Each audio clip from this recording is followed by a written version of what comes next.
Alright, तो जेन जी एक ऐसी जनरेशन जिसे आज के टाइम पर हमारे बड़े काफ़ी ज़्यादा गिरा कर कहते हैं कि ये जनरेशन काफ़ी ज़्यादा निकम्मी है, नाकारा है, कुछ काम नहीं करती है, कुछ कर नहीं सकती है। तो आज की अपने चैनल की इस तीसरी वीडियो में मैं इसी जेन जी के बारे में बात करने वाला हूँ and I am gonna prove कि जेन जी इज़ द बेस्ट जनरेशन। हाँ, डेफिनेटली कई सारी ऐसी चीज़ें हैं जिसकी वजह से जेन जी अंदर ही अंदर से खोखली होती जा रही है। एक तरफ सोशल मीडिया का एडिक्शन है, दूसरी तरफ उसकी सोशल मीडिया की वजह से अटेंशन स्पैन क्रैश की प्रॉब्लम, एक तरफ अपनी लाइफ में हसल कल्चर की वजह से इतनी ज़्यादा टेंशन कि अगर लाइफ में कुछ कर नहीं पाए तो आगे क्या होगा, और उसी हसल कल्चर की वजह से मिल रहा स्ट्रेस, डिप्रेशन और एंजाइटी और टेंशन ही टेंशन कि अगर कुछ हो नहीं पाया अपनी लाइफ में तो आगे हम क्या करेंगे। तो डेफिनेटली हमें इन चीज़ों को सुधारने की ज़रूरत है, बट कई सारी ऐसी चीज़ें हैं जिसमें हम सबसे ज़्यादा बेस्ट है in comparison of the previous generations. तो हम सबसे ज़्यादा बेस्ट जनरेशन है उनके कंपैरिजन में। कैसे? देयर आर 5 पॉइंट्स जो मैं आपको बताने वाला हूँ। तो सबसे पहली चीज़ है women rights, safety and equality. World economic forum की रिपोर्ट्स के अकॉर्डिंग, पावर रिसर्च सेंटर की रिपोर्ट्स के अकॉर्डिंग और स्टैटिस्टा की रिपोर्ट्स के अकॉर्डिंग आज की जो जनरेशन है, आज की जनरेशन की जो लड़कियाँ है, वो हर एक फील्ड में, चाहे वो बिजनेस हो, पॉलिटिक्स हो या वो सोशल मीडिया हो, हर एक फील्ड में डोमिनेट कर रही हैं।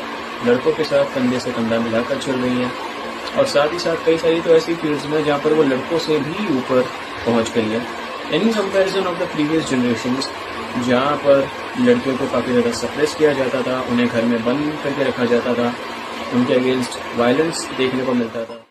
लेकिन आज के टाइम पर ऐसा नहीं है। आज के टाइम की लड़कियों के पास अपने राइट्स भी है, नॉलेज भी है और पावर भी है। और आज की जनरेशन्स के जो लड़के भी है वो भी वुमेन इक्वालिटी को सपोर्ट करते हैं। और इसी वजह से ये मेरा पहला पॉइंट है कि हम पिछली जनरेशन से ज़्यादा बेहतर है। दूसरी चीज़ है सेक्युलरिज्म एंड ह्यूमैनिटी, जहाँ पर हमारी प्रीवियस जनरेशन्स जो हमारे बड़े हैं उनमें से ज़्यादातर लोग हिंदू मुस्लिम के नाम पर लड़ते रहते हैं। ऊपर बैठे हुए नेता उन्हें भड़काते हैं राम और रथ के नाम पे, और ये लोग एक दूसरे से लड़ते रहते हैं। लेकिन अगर हमसे पूछो तो हमारे लिए कौन हिंदू कौन मुस्लिम? हिंदू नहीं हिंदुस्तानी है, मोमेडियन नहीं इंडियन। हमारा यही सिंपल सा फंडा है। हमसे वे पूछते हैं कि एक दूसरे के धर्म से नफरत करो, एक दूसरे के भगवान को गाली दो। ये कौन सा रब कहता है, कौन सा राम कहता है, कौन सा भगवान कहता है? कोई भी नहीं। ये कहाँ पर लिखा है? गीता के श्लोक में, कुरान की आयत में, बाइबल के वर्स में या गुरु ग्रंथ के शब्द में? कहीं पर भी नहीं। हम सब सिर्फ इंसानियत को साथ लेकर चलते हैं, क्योंकि भले हम ऊपर वाले को अलग अलग नाम से पुकारते हैं, लेकिन हम जेनजीज का सबसे बड़ा मजहब, सबसे बड़ा धर्म एक ही है। There is only one religion for Gen Z, इंसानियत, humanity, and that's the second reason. तीसरी चीज़ है फिजिकल एंड मेंटल हेल्थ, जहाँ पर हम लोगों को नीचे दिखाने वाले या हमारे बड़े इतनी बड़ी बड़ी तोंद लेकर घूम रहे होते हैं। उनसे पूछो जिम कल्चर को किसने प्रमोट किया? हमने किया। योगा कल्चर को किसने प्रमोट किया? हमने किया। मेडिटेशन कल्चर को किसने प्रमोट किया? हम ही ने किया। आज के टाइम पर अगर आप इंस्टाग्राम पे रील्स स्क्रॉल करोगे, करते हो, तो अगर आपको ये चीज़ साफ साफ देखने को मिल जाएगी कि ज़्यादातर लड़के जो है वो जिम कल्चर की तरफ काफ़ी ज़्यादा बढ़ रहे हैं, उसे बढ़ावा दे रहे हैं, और जो भी फीमेल्स है वो योगा कल्चर को बढ़ावा दे रही है। हर लड़के का ये शौक़ हो चुका है कि अपनी बॉडी बिल्ड करे। लड़कियों का भी शौक़ बन चुका है कि वो योगा पर ध्यान दे, फिटनेस पे ध्यान दे। पहले के टाइम पर इतनी ज़्यादा अवेयरनेस नहीं थी, सिर्फ कुछ गिने चुने लोग ही थे। लेकिन आज के टाइम पर फिटनेस एक लाइफस्टाइल बन चुका है, और इसका क्रेडिट किसे जाता है?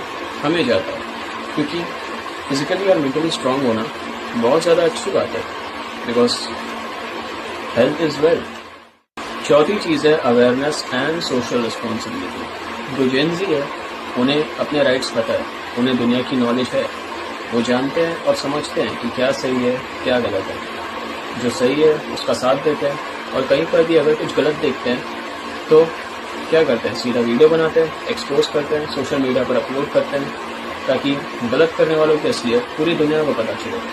और कहीं ना कहीं ये ज़ीरो टॉलरेंस एटीट्यूड हम जेनजीज को पिछली जनरेशन के कंपैरिजन में ज़्यादा बेहतर बताता है, ज़्यादा बेहतर बनाता है। साथ ही साथ वोटिंग हो गई, क्लिनलीनेस हो गई, जब किसी की भी हेल्प करने की बात होगी, सबसे ज़्यादा आगे हम जेनजीज ही हैं। एंड अगेन इसका भी क्रेडिट हम ही लोगों को जाता है, क्योंकि पिछली जनरेशन जो थी वो इस चीज़ों पर इतना ज़्यादा ध्यान नहीं देती थी, लेकिन हम लोगों ने ध्यान दिया है। और इसका रीज़न कहीं ना कहीं सोशल मीडिया भी है, क्योंकि हम आए दिन सोशल मीडिया पे कई सारे ऐसी वीडियोस देते हैं जहाँ पर हम देखते हैं कि हमारी सरकार दस्तगीरी में काम कर रही है। हम कई सारे आए दिन स्कैम्स के बारे में सुनते रहते हैं, कई सारे घोटालों के बारे में सुनते हैं, और कहीं ना कहीं वो चीज़ हमें अवेयर करती है ताकि वो चीज़ हमारे साथ ना हो। तो सोशल मीडिया को भी इसका क्रेडिट जाता है, और उन सोशल मीडिया पे वीडियो बनाने वाले जेनजीज को भी इसका क्रेडिट जाता है। ऑलराइट, तो पांचवी और सबसे ज़्यादा इंपॉर्टेंट चीज़ जो मुझे लगती है, one of the most important factors जो हमें प्रीवियस जनरेशन के कंपैरिजन में सबसे ज़्यादा बेहतर बनाता है, वो है business and innovation. In comparison of the previous generation, जहाँ के लोगों का फोकस सिर्फ एक ही था, पढ़ाई करो, जॉब करो, सेटल हो जाओ। लेकिन आज के टाइम के जो जनरेशन है, जो जेनजी है, वो नौकर बनने से ज़्यादा मालिक बनने पर विश्वास करते हैं, जॉब करने से ज़्यादा बिजनेस करने पर विश्वास करते हैं। अगर हम बिजनेस इनसाइडर की रिपोर्ट की बात करें, डेलॉयट की रिपोर्ट की बात करें, या फिर फोर्ब्स की रिपोर्ट देखें, तो उसके अकॉर्डिंग जो न्यू जनरेशन है उनका ज़्यादातर फोकस बिजनेस पर ही होता है, जॉब पर नहीं। और इसी वजह से आज के टाइम पर आप इनोवेशंस की बात कर लो, साइंस की फील्ड में नई नई जो खोज हो रही है वो भी कौन कर रहा है, जेनजी ही कर रहा है। यहाँ तक कि सबसे बड़ा example social media, Instagram, Facebook, Snapchat, Twitter, यहाँ तक कि यूट्यूब जिस पर आप ये वीडियो देख रहे हो, उसके फाउंडर भी कौन है, जेनजीज ही। और इसी वजह से हम जेनजीज प्रीवियस जनरेशन के कंपैरिजन में सबसे ज़्यादा बेहतर है। अब देखिए, ये जो वीडियो है ये मैंने फैक्ट्स के बेसिस पे बताई है, चूँकि मैंने रिसर्च करी है, उस रिसर्च के बेसिस पे मैं ये छोटी सी वीडियो बना रहा हूँ। लेकिन ऐसा भी नहीं है कि जेनजी सब कुछ है। आई मीन जो हमारे बड़े हैं उनके भी तो एक्सपीरियंस रहे होंगे ना अपनी लाइफ में, तो ऐसा भी नहीं है कि हमें बिल्कुल ही उनकी बात नहीं सुननी चाहिए, बिल्कुल ही उन्हें नीचे गिरा हुआ समझना चाहिए। एट द एंड वो हमारे बड़े हैं और वो हमारा भला ही चाहते हैं, तो हमें उनकी बात सुननी चाहिए, समझनी चाहिए। और जो मैंने आपको शुरुआत में पॉइंट्स बताए जिस वजह से जो जेनजी है वो कहीं ना कहीं वीक होती जा रही है दिन ब दिन, हमें उन पर भी काम करना चाहिए। सो या ओके, सो अगर आपको ये वीडियो अच्छी लगी, see it was not all very fancy video, लेकिन अगर आपको मेरी बताई गई बातें अच्छी लगी, मेरी बातों से अगर आप कहीं ना कहीं रिलेट कर पाएँ, तो आप सभी से एक छोटी सी रिक्वेस्ट है, इस वीडियो पर लाइक कर दीजिए। आपके जितने भी करीबी दोस्त हैं उन सभी के साथ इस वीडियो को शेयर करिए, और आपके जो थॉट्स है वो कमेंट सेक्शन में कमेंट कर दीजिए। And most importantly please subscribe to my channel, because आपका सपोर्ट मेरे लिए जितना ज़्यादा इम्पॉर्टेंट है उतना ही ज़्यादा वैल्यूएबल है। एक सब्सक्राइब की मेरे लिए बहुत ज़्यादा कीमत है। सो प्लीज़ सब्सक्राइब करिए, एंड मिलते हैं फिर से किसी एक और नई वीडियो में। तब तक के लिए बाय। और एक और चीज़ जाते जाते मैं आप सभी को बताना चाहूँगा, आप सभी के लिए मेरे पास एक बढ़िया सा ऑफर है। रिच डैड पुअर डैड किताब का नाम तो आपने सुना ही होगा, उसके ऊपर अभी 39% का ऑफ चल रहा है अमेजोन पर। इस किताब में आपको फाइनेंशियल फ्रीडम के बारे में, एसेट्स एंड लायबिलिटीज़ के कॉन्सेप्ट के बारे में, साथ ही साथ आपका जो माइंडसेट है उसे कैसे चेंज करना है उसके बारे में सॉलिड इन्फॉर्मेशन मिलेंगी। सो अगर आप इन सारी चीज़ों में इंटरेस्ट रखते हैं, अपने लिए एक पैसिव इनकम जनरेट करना चाहते हैं, तो आपसे रिक्वेस्ट है कि डिस्क्रिप्शन में जो लिंक है उस पर क्लिक करिए। आप वहाँ से जाकर अमेज़ॉन पर इस किताब को खरीद सकते हैं। तो मिलते हैं फिर से किसी एक और नई वीडियो में, तब तक के लिए गुड बाय।